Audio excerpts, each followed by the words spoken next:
So let's call this meeting to order at 9:03 p.m.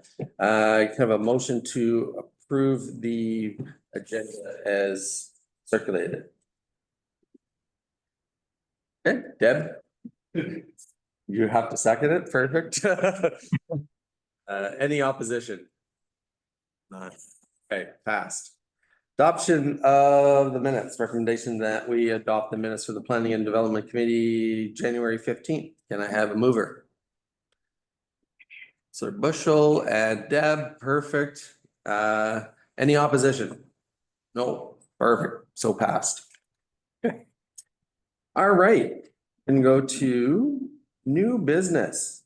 25D VP 003 130 at 1383 Silver Sands Road.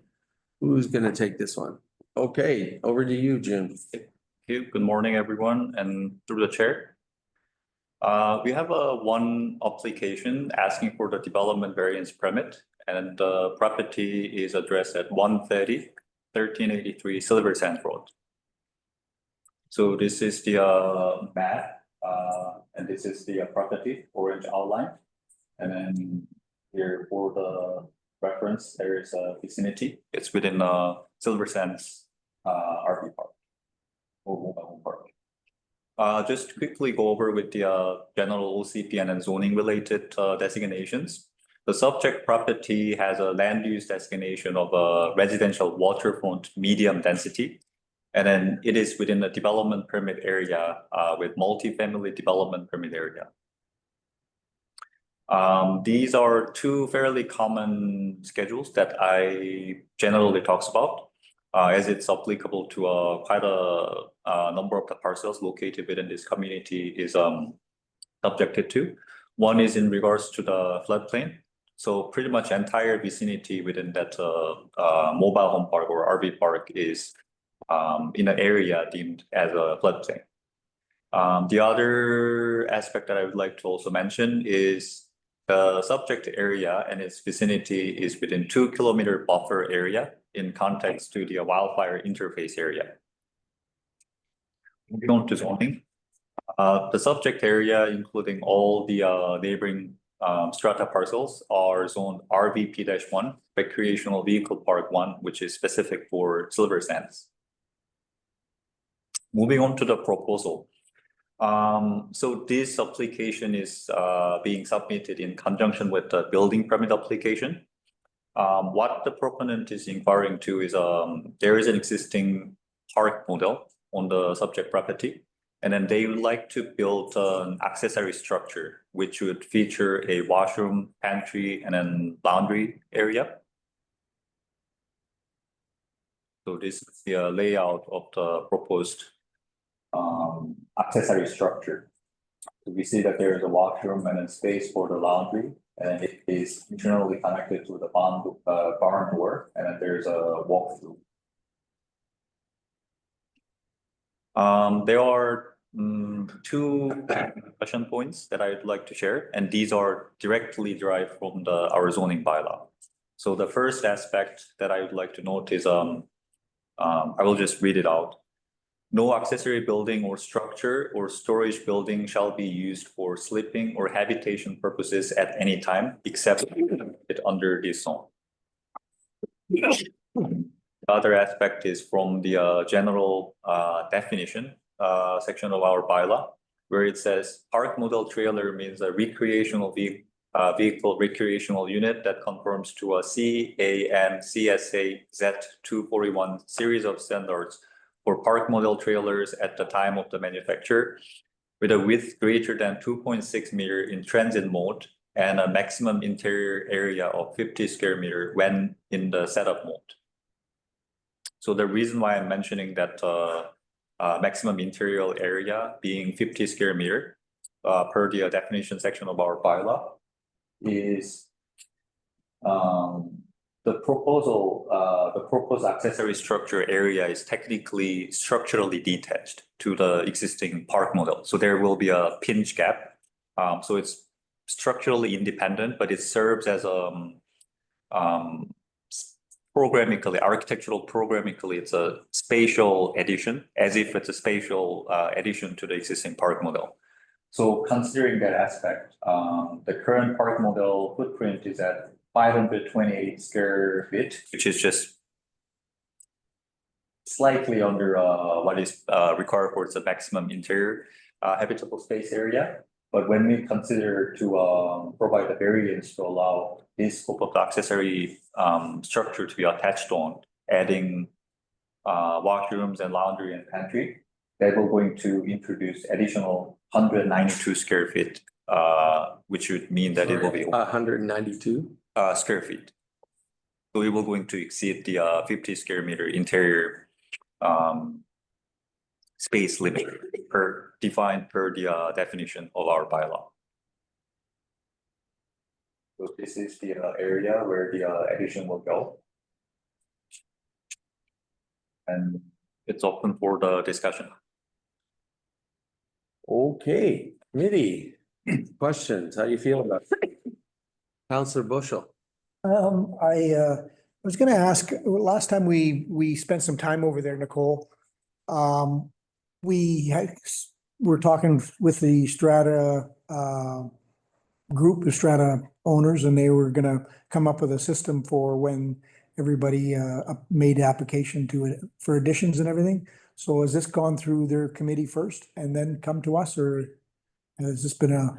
Through the chair, yeah, from that meeting, what the Strata decided to do was create a form that if anyone wanted to do any kind of improvement in their strata, they would fill out this form and provide it to the Strata and then to us.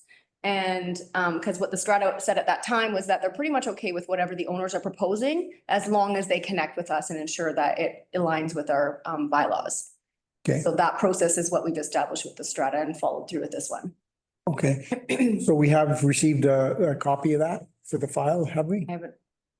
No, there, through the chair. I believe the proponent has prior to applying for the building permit application, they would already have connected with the Strata and then briefly describe the proposal scopes, and thus they moved forward to the building permit application, where the staff there noticed that it probably needs a development variance permit, thus it was triggered. I thought we kind of come to an agreement where if they approved it and we thought it, we would get something from them saying they approve it. They approve, not that they're approving it, we do the approval, but they as the Strata approve it, and then we becomes part of our package, and then we move forward. But that's just something I thought of. So as a committee, you could recommend that your planner speak with the proponent and ensure that they get the Strata approval of endorsement of their plans prior to going to council. Okay, yeah. Deb, go ahead. Yeah, I was about to say exactly the same thing as Gord, having been at that meeting. To me, we want something on our file that shows that they signed off on it. Like I say, it's not an approval, but at least we know that they've seen it and they're okay with it before we weigh in. Okay, I would make that motion if I can. Yeah, That motion? absolutely. You're making a motion to direct staff to go back to the proponent and ask for a Strata Endorsement. endorsement. Okay. Yeah, so is there a seconder or sorry? Clarification on the resolution. So is the resolution to go back and get endorsement before the committee reviews it or before it goes to council? Is the committee okay with it proceeding to council as long as they have the endorsement in place? Yeah. I am, I'm not sure. No, I don't think we're there yet. Yeah, well, maybe let's have a discussion just about this because it's been, I don't know, the bane of my existence since we've been on council. It's just in terms of the rules that we put in place, maybe I'll just direct this to staff to whoever wants to answer it. What are we looking at there? Like we had this 550 square meter cap, but then we're adding on, in this case, 200. What sort of precedent does this kind of create, or are we just going to go through these things on a case by case basis? And I guess I'm looking for like, what are we what are we really gonna do with this zone? Is this RVP 3 or One. 1? Right, There's kind of two aspects that I think are important to point out. You don't have this process, then you don't know what happened. Hmm. And these things just can get a building permit and get built. So you don't have a means to have adjudication over the applications. So that would be the only risk of actually just incorporating it into the zoning bylaw so that they can just do it. The other option is to actually encourage the strata to make a blanket application for all of their properties and set some new rules, either through a text amendment to the bylaw, something that will work with them, so that they can adjudicate their own internal process and we can get out of it. Because realistically, this is probably not a massive planning issue as much as it is a neighbor issue. As far as these units being built, as long as it meets BC building code and fits with that component of it, realistically, it's more to do with how the neighbors are gonna feel about it and how far council wants to go in adjudicating complaints with each other is kind of a strata issue. So I mean, that is the other option, is to encourage the strata to work with their owners to figure out a zoning bylaw amendment or some kind of a series of rules around development of these sites that can be uniform across the park and then established by council, and they can do their process like they're doing with this approval by the strata, because they can enforce this themselves. And lots of RV parks have done this and this exact model. So this is not something new. It's actually very uniform throughout the valley, and and really put it back on them instead of council to do these things. so kind of keep all of our setbacks and rules in place, and then as long as that complies around those core rules, then they can go ahead and approve. If you want to get away from the every application having to do this, you would want to give a resolution to ask staff to meet with the strata, lay out, some of the concerns we have with doing these as one-offs. And then encourage the strata to do some kind of a blanket application for the park. We can give them the options of what that would be, and they can figure out what they want, and then council would adjudicate that piece. So all of these units will have these new rules. And then council can decide, and this committee can decide whether they support that. And then that goes forward. And then from that point on, it becomes a strata issue, not a council issue. Ed, go ahead. Yeah, I was just gonna say that with this application in particular, it's adjacent to a green space. So the issues with the fire chief wouldn't be where the same as they would be other places.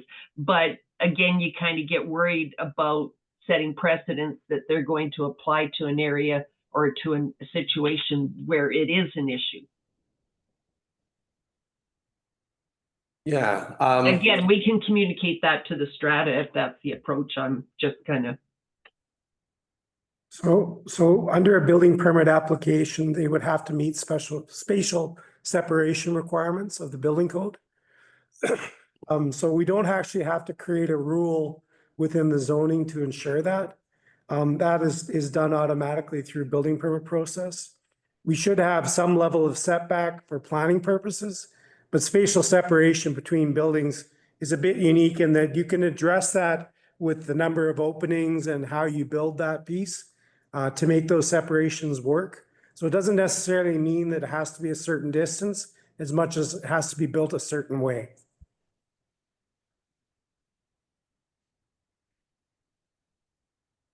Anything else? Yeah, I mean, I like what Dean's saying. It is a, it's like it's a strata issue. This is why we're in the situation we're in, because they, they start out as an RV park and then they turn into a mobile or, modular home park or a mobile home park. And then they start adding. And it's, it's kind of like their own problem, and it is a strata. And every lot is different. I mean, if this was happening on a exterior or an interior lot, you might really want to look at it. I mean, this one's a unique lot because it has lots of common property around it. It's not it's not pushing into anybody. But anyway, I like the idea about, letting the strata manage it. I think what I'm hearing is potentially two separate pieces. So a resolution on this specific application, which potentially could be that if the strata approves it, then they can go forward to council. And then the second resolution asking staff to have a meeting with the strata to talk about this overall planning exercise and whether they want to do an amendment to the zoning bylaw or they want to apply for blanket variances to the site. Let's see what they want to make the rules and we can have that meeting with them. I think those are two separate sort of instructions for staff. They're definitely two separate ones. I'm a little concerned just because we've had, I don't know, this has gone through a bit of a morphing stage from its original design. It started out as you said, a campground. People would move in, people would move out. We've now gone into a year-round sort of living situation there. And I guess I'm just I don't want to forget the discussion that we already went through on all of this, because unfortunately you were here. It was a long discussion just around fire safety, other things, separation. And I guess, if I'm looking just at this one doesn't look like there's any real issue because there isn't a neighbor on the other side. But if we started doing something like that around, or allowing the strata to do something around that, are we getting into a problem where we're just compacting and putting more things on these lots? And then it becomes an issue kind of later on with fire, life safety, things like that, because that's how we started this conversation anyways at the very beginning. And how we came to doing all these RVP types of lots was to, in a way, grandfather what our planning code didn't allow in the first place, right? In terms of setbacks and separations. So I don't know, maybe that's just my point. That I see June has a point to make. Go ahead. Through the chair, in respect to the, just to further corroborate with the chair's comment and then the Councillor Bouchel's comment on it actually started as a tent or camping site and it started to become more permanent. So what this application really inquires from my perspective is that this is zoned for recreational vehicle park, which focuses more on a temporal aspect of the use and then seasonality of it. So that's the question really for this type of application is whether we are amenable to allow those parcels or those applicants to render a further additions to the existing park model, which was supposed to be focused more on the seasonality or the temporal use. So it could possibly change or dilute the intent of the RVP-1 zone, because it will likely to move towards the more permanent type, like possibly modular home in the future, and the lot could be even more denser. And those lots compared to the R-1 general residential parcels are relatively small. So the concerns that the previous committees and the communities raised in regards to the fire separations and densification could be something that the committee may also consider.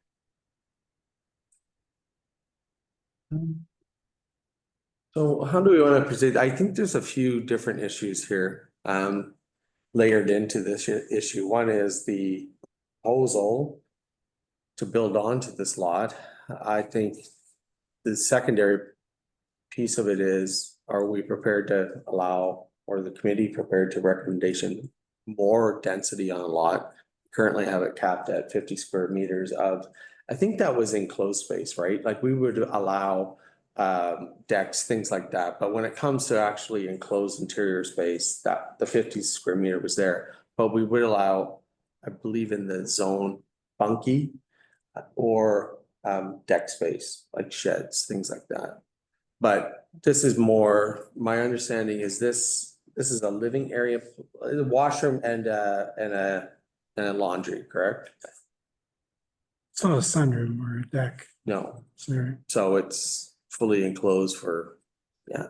So how does, I don't know, maybe do we want to have just a couple of seconds on that to see how the other committee members feel about that path? Just on the actual application, if you're comfortable with it? Yeah, go ahead, Cord. Yeah, through the chair, I'm comfortable with it because of the lot. If it was another lot and they were asking for, a half meter, setback and they had cedar trees in between the two of them. But this one, this is different, it's a specialized lot. It's a little bigger. It's not encroaching on anything. So myself, I'm okay with it as long as the strata's okay with it. Myself, where there's no comments from our fire marshal or anything like that on actually we didn't have a report on it, so it was a little, not that that matters, but it, normally, not the report we normally have. So anyways, Just for comments, so the fire chief would not necessarily comment on the structure, would be our building inspector as part of their analysis building permit. I think that's the key piece, and the piece that's been missing in a lot of these developments is not getting a building permit and just building whatever they want to build. And that's been the key problem, is people just not getting a building permit, not respecting spatial separation or construction materials, and just doing it. And that's kind of the risk when you make the rules so rigid that people don't comply.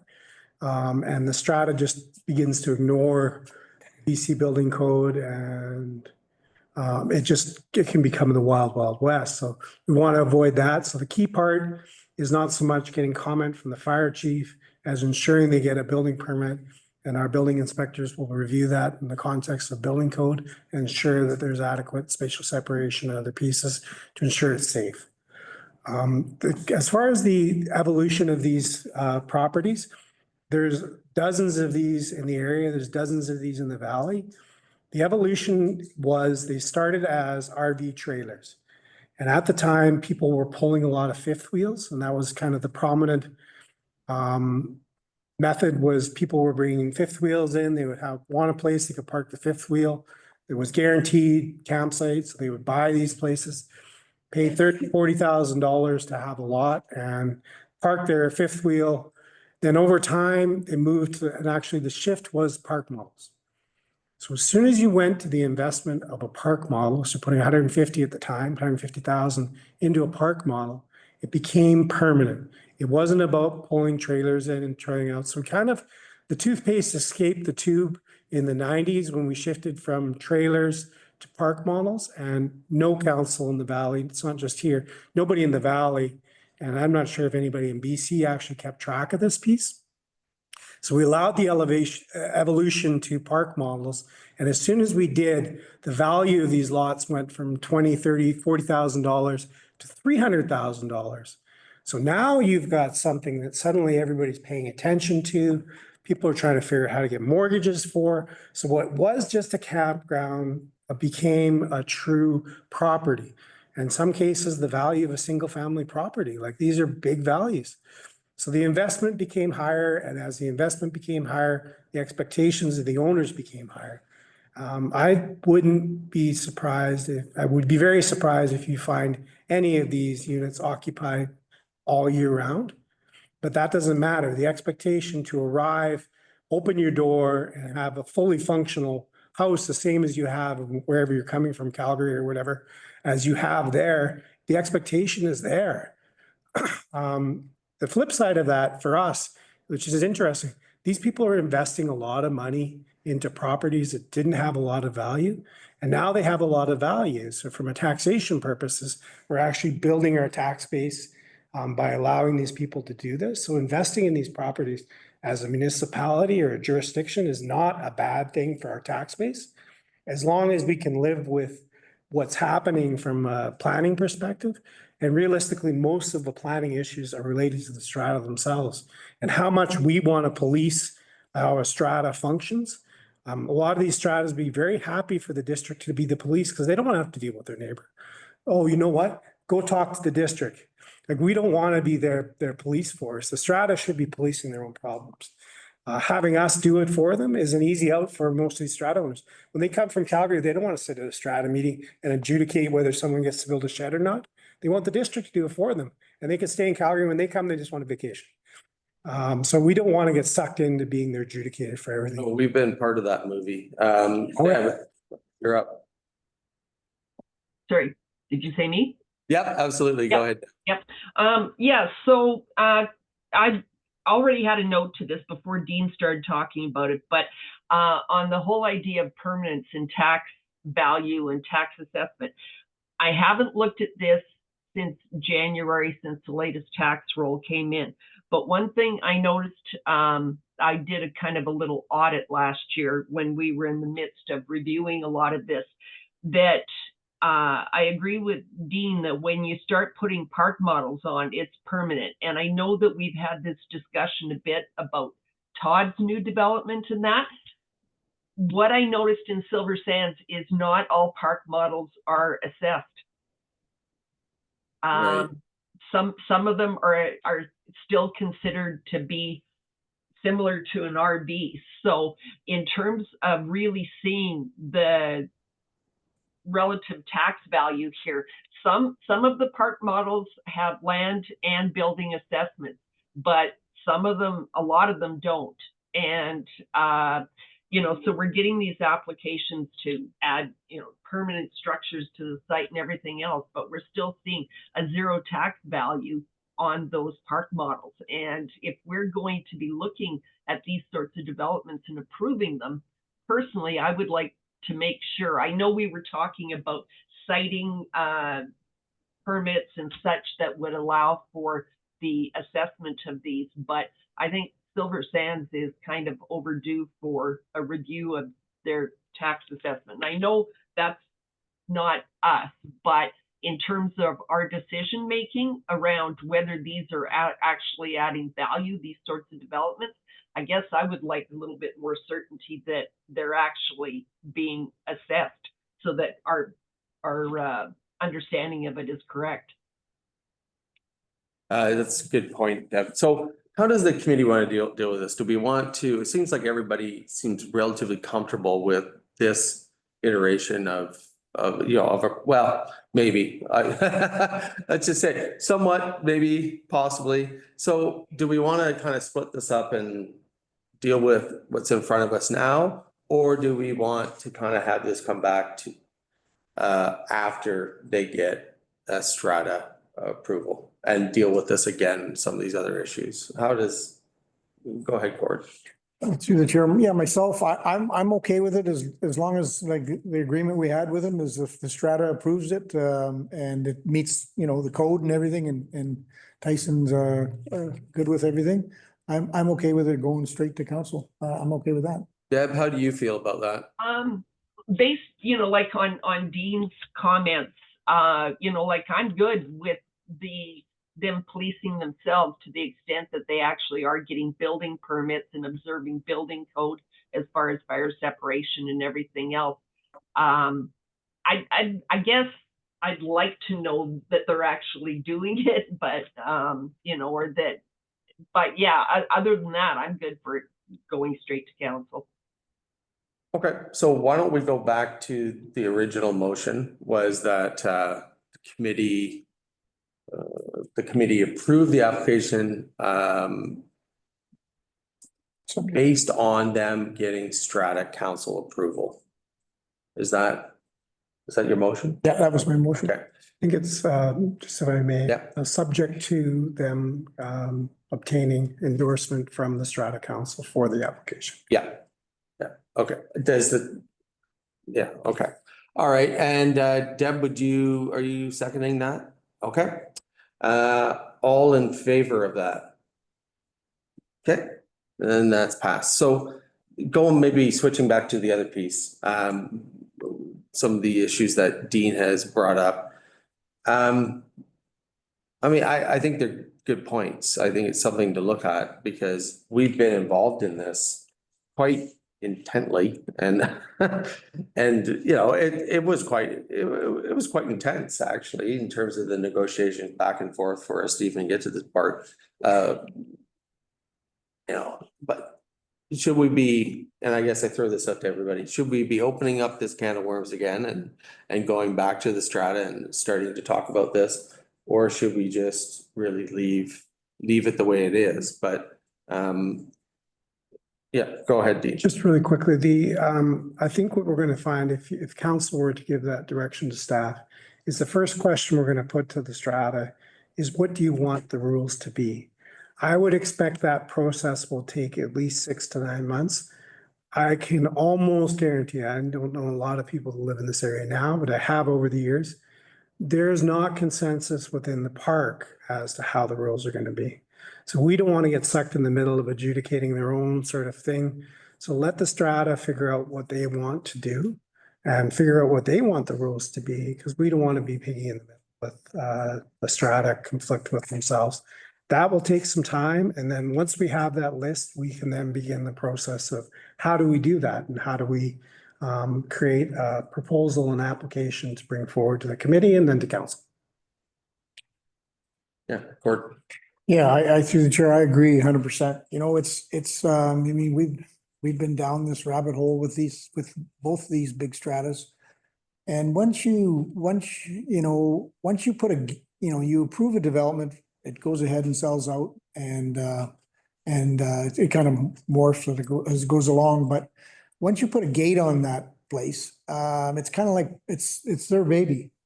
And they have to police it themselves. Now, if they're gonna get in trouble with the building inspector because some of their tenants are actually building that aren't meeting code and never applied, that's our rules, that's our bylaw. So they're gonna have to live with that. But once they put a gate on a place, it's kind of like their baby, and it's no different than short-term rentals.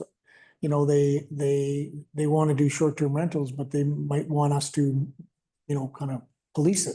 Right. But it's nice to leave it up to the strata. When they put a gate on a piece of property, it's kind of what's behind there is behind theirs, and it's theirs to manage. That's my thought. Deb, do you have any comments on that piece? No, I agree.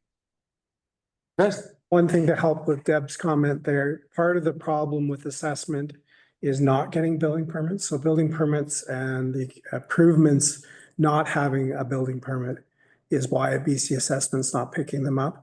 So this particular application, this applicant is trying to follow the rules. They're making the applications, doing the things that they should do to get the permitting from the district. So they're following the rules, which is great to see. If you haven't done that and you've done improvements to a property and you haven't got permits for it, BC assessment doesn't necessarily pick up on them. So this one here in particular, they're going to be doing an improvement to the property. There'll be a building permit for it. So BC assessment will be aware of the improvement to the property.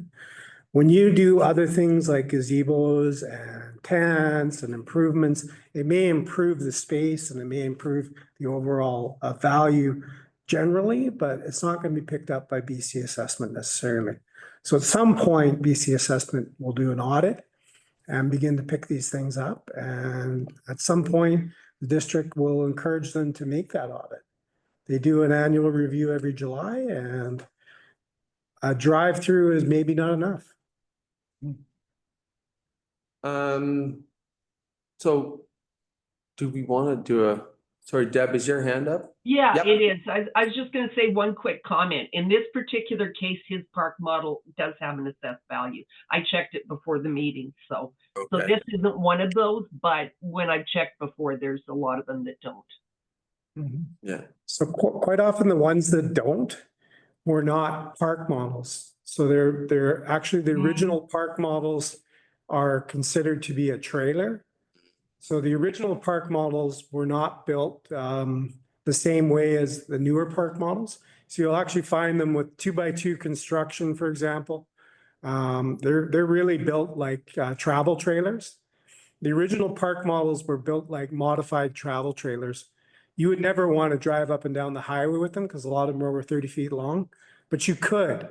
They all have axles on them. They have wheels that are now tucked underneath the unit, but they're not going anywhere. But that was the original park models. They are truly built as travel trailers, and those ones do not get picked up. Yeah. Yeah, I was just gonna say on that note, like being a mobile home park owner, yeah, some of my trailers aren't built much better, but of course they are assessed. It's just, you know, I would argue that a lot of these old, the way they've had permanent structures added to the site and the way they've done improvements inside, they're still pretty much a living, you know, like just as much as the others, even if they're not up to the quality standards. Gord, go ahead. I was gonna ask, for the benefit of the, the taxpayers, is there like an audit that we do every once in a while on these park model, developments that we notify the assessment? That there is an actual unit on it or is there any procedure like that?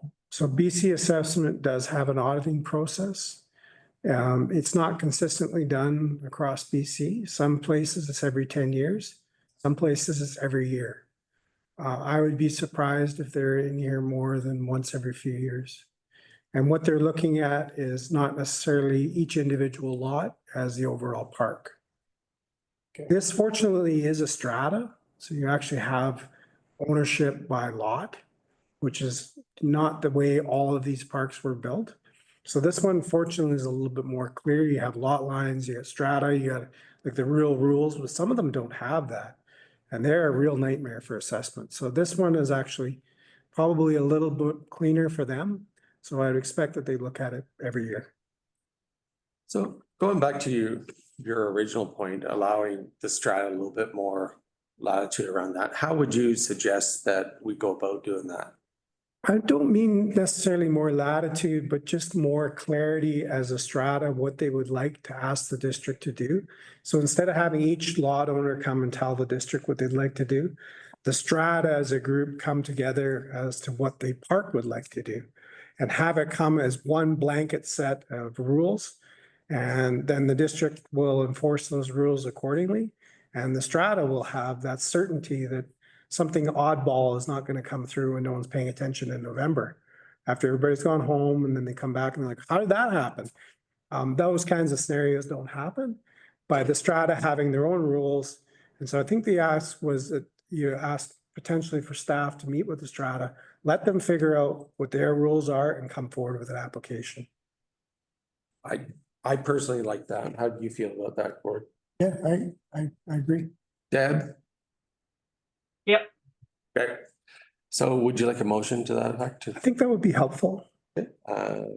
Somebody That motion? you make that motion to ask staff to meet with the strata to discuss how they would like to, how they envision Overall park development. overall park development. Okay, so moved by Gord, seconded by Deb. All in favor? Okay, that's passed. I think Nicole had something. Sorry, yeah. No, I didn't. I'm just Oh, okay. on board. Anything else on kind of this general topic since we're on it? Yep, go ahead, Gord. I mean, it's something, if we do it with one strata, another strata is gonna wanna come forward, right? Is there anything we need to think about along that lines? It's a good thing. Each one of these strata saying, hey, we want to set our own rules too. I think that sounds fantastic. I know staff would appreciate not adjudicating each one of these individually. I mean, very much so for our front staff. I mean, for June, when someone comes in and says, well, I want to do, you can just put them back to the strata. These are the strata's rules. This is what they've decided. Go back and have a conversation with your strata board. So when that endorsement from the strata comes to us with an application, we know that it meets the park rules. They've established their bylaw. There shouldn't be a need for a variance. Either they comply or they don't. And it allows the district to take a much more firmer stance because there's not this sort of wishy-washy piece where we know they want to develop more than what they've got. And we allowed some people to do it, so we're going to allow some other people. And where do you stop, right? So we become the adjudicator. So the strata becomes the adjudicator and they get to set their own rules, and we shouldn't see these variances anymore. Either you meet the rules or you don't. Oh, Dean, don't toy with our emotions on that one. Okay. Maybe a bit someone- ideological. Yeah, like, sorry, As Deb. someone that's the president of a strata-like situation, I would be hating you guys right now, but I agree. Okay, well, I think we have the direction and we'll see how that proceeds. So, okay, we're at the public input period. Anybody online have any public input? Oh, yeah, go ahead, Deb. Yeah, just a question. Are we, I know I should have brought it up at the agenda formation, but have we got any updates on what's happening on the new development on Main or any other developments like our normal development status report? Right, that's not on here, but actually, can we go through that? We normally, sorry, Nicole. Through the chair, I won't speak to the development on Main, but for our current applications, this is our current application. Okay, We did get another Nothing application in, else but going. we haven't there's- reviewed it yet. No updates on other stuff or? Most everything else has gone through. No, I think everyone knows that we have a bunch of older files pending watercourse development permits. Some of those are still moving, more recently, so that was our update is today. yeah, go ahead, Cord. Yeah, through the chair, on the updates, anything from A&W, the one they proposed of the old Petrocan? I think they put that on hold. Yeah, through the chair. Last I spoke with the owner or developer, it was on hold. I mean, they do have a current location that works. But they were still pursuing that old station there. It just wasn't a top priority for them. They had other projects elsewhere in the province they were working on. Right. And then I guess, so all of the stuff is, there is some stuff bubbling around that staff is engaging in. I don't want to make it sound like this is it. There's a lot of other inquiries and stuff, but it's not quite ready for Application. application, yeah. The analogy I use is the pot is always boiling. Yeah, Something's not always coming to the top. yeah. That's a really good analogy. Sorry, go ahead, Gord. Through the chair, and Nicole or, Dean, have you, with the tariffs coming on, has any type development said, I want to hold back or hang tight for a bit? Have you heard anything? I think one of the most interesting things I've heard in recent weeks is the number of people that are saying, I do not want to go to the United States anymore. And I think for a community like Sycamoose, that's going to make a difference for us. So not today, but over the next few months, people are starting to look inwards. So all of the snowbirds going to Arizona and places like that are reevaluating how they want to do things. Yes, you don't want to be in Winnipeg in December and January, but you know what? You might want to be in Sycamoose. You don't want to be in Arizona now. You don't want to be in Northern California and be on fire. So you might want to be in Sycamoose. So I think the whole perspective on Canadians and snowbirding is shifting in a monumental way that hasn't happened in probably 25 years. And it's in a positive direction for places like us. And so I think that is probably one of the biggest results of the tariff piece. There's lots of peripheral things that it's hard to get stuff. And it's going to be more expensive to get materials. But realistically, that's only details in building performance. That's not going to, if that makes or breaks the development, maybe the development shouldn't go through. But this shift in people's mindsets on where they want to invest their money is definitely going to be a positive thing for places like Sycamoose. Yeah, and I would agree with that. I've seen that shift in sentiment as well. I've seen people here this winter that aren't normally here. And they've told me the reason they are here because they're not going back to the US. Now, some of those things might shift, but there is people that are really looking at staying more in Canada or closer to family and all these other things, but that could be looking at some of these downshifting strategies into smaller kind of developments that Sycamoose could offer. Yeah, so go ahead, Gord. Yeah, just one question and maybe June and Nicole could answer. Do we know what our percentage of boundary, like our boundary of Sycamoose, what percentage is ALR land and what percentage is developable? Just out of curiosity, and it's kind of one of the things I was talking about when I was trying to do, something that we should be working on. And I was just curious to see, because our developable land is actually not, it's pretty much uphill, up the hillsides. And everything else is ALR. So I just wanted, just curious, but and when you get time, for maybe next planning meeting, you can let me know. Here's an interesting thing. You actually have a process coming at you through the OCP review, where you're gonna have a lot of details around these key pieces. So as that OCP review process gets started next month, this is where we're gonna do some detailed analysis on specifically those things. How much land do we have that's developable?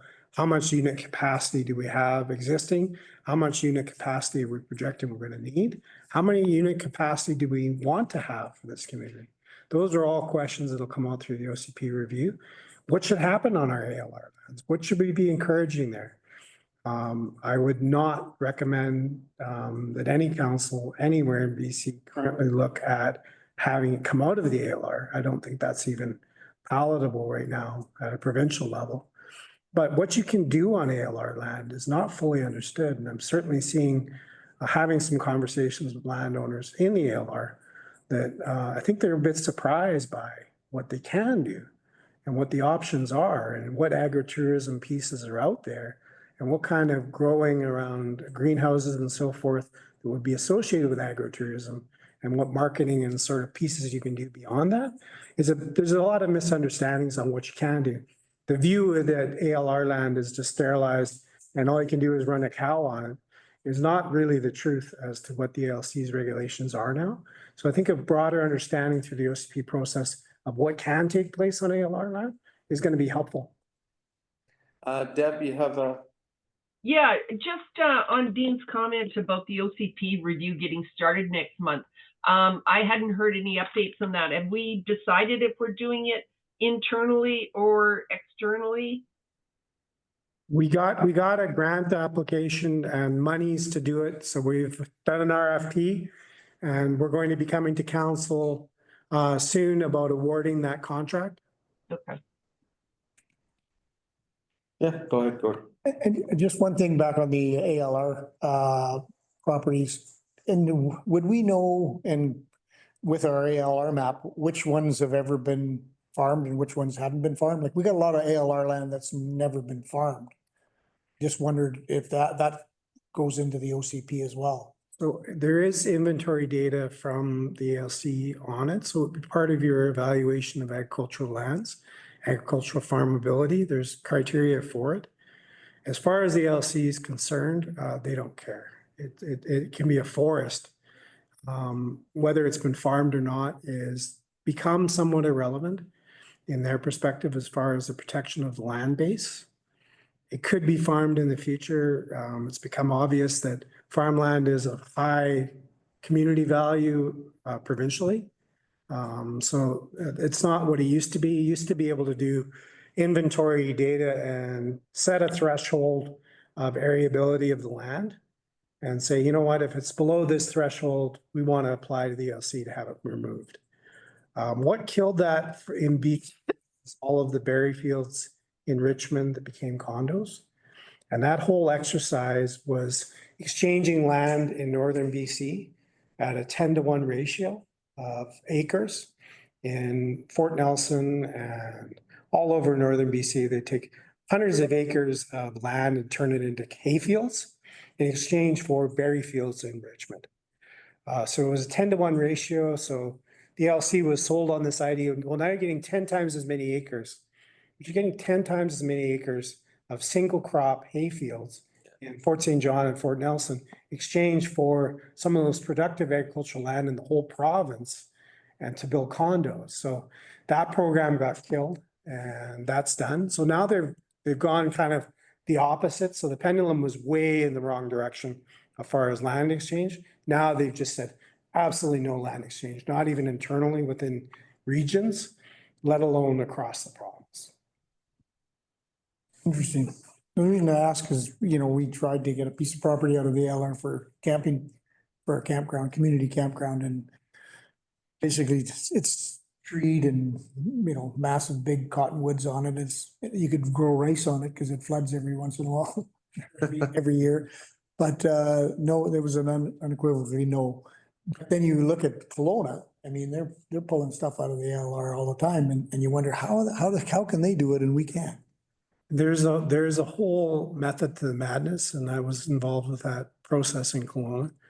And essentially the process is through the OCP review, you get approval from the ALC for certain infrastructure pieces to encroach in the ALR, and you're gonna have exclusion applications associated with that. So for Kelowna's example, they had 36 different parcels that they had applied for exclusion for. But for very specific thing, one's for a sewer plant, one is for a transit terminus, one is for an expanded roadway, like they're all very specific infrastructure projects. So if you do that at an OCP level and you have the pre-approval, then the exclusions are, when they come up for construction, you make the application, that process is fine. Well, it's not fine. It's still not easy, but it's somewhat accepted.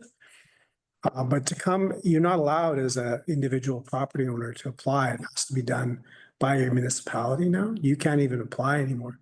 They won't accept an application for you.